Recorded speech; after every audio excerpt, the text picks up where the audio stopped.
last few weeks we've been playing the way we want, and obviously we could have played a little bit better the last couple of games, but sometimes it's just how it goes. You got to regroup, reset, and get ready to get a big win. Did you kind of feel like throughout the course of that game you were building some of those things, some of the the hallmarks of this group as it went on? Obviously, you just didn't find the equalizer at the end. But. Yeah. Well, I mean, it's a little unfortunate. I think we we didn't play nearly our best, but I think we played well enough to have a chance to win the game. A couple posts, a couple great opportunities, great saves by their goalie, and at the end of the day, it just wasn't enough. So you got to give credit to them. They stepped on the gas and pulled it out. A few weeks back, Darryl sort of talked to us about you guys needing to win 3-2 games, or that's kind of the magic number. And you look at the last 5, I think 4 of them have been 3-2. You've won most of those, but has that been kind of hammered home, the 3-2 is sort of the magic number?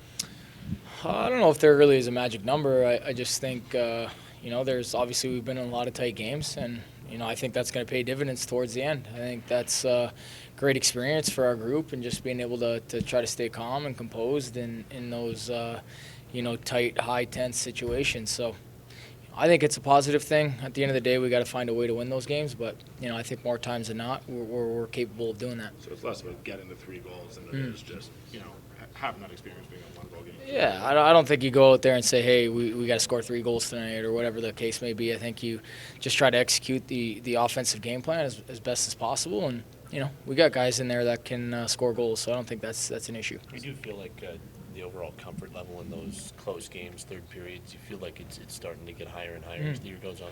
Of course. We struggled with that early on, but just took a little bit to get comfortable with, and I think, as you guys said, lately we've been better, and we look to get better in the future. So, down the stretch, for a playoff push and into the playoffs, I mean, those goal games, just being comfortable in those situations, I think is a big time key. It seemed like there was a lot of emotion, hopefully in a good way in the dressing room last night, because obviously you guys felt like you played well enough. But after that stretch you just had, does it almost feel like the standard for your team goes up after having a bit of success, and that we're entering the second half here? Of course.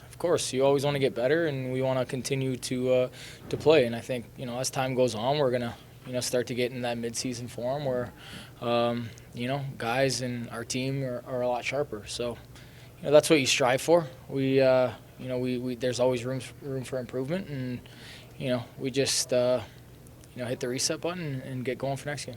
Pretty big Canada-U.S. game later this afternoon. You going to be watching? Oh, I will be. Absolutely. That's going to be a good one. So I'm going to have to throw a couple wagers down with a few of the American players, and we'll see who comes out on top. Can I ask you to put on your scouting hat for a second? This Connor Hart is pretty special. What do you see from him when you're watching him? Yeah, what a talent. I mean, just being able to come up big in those crucial moments, I think, is tells the story. I think everyone that wasn't sold on him before is probably sold now. So he's a great player. He's going to continue to make plays, and I'm looking forward to watching the game tonight.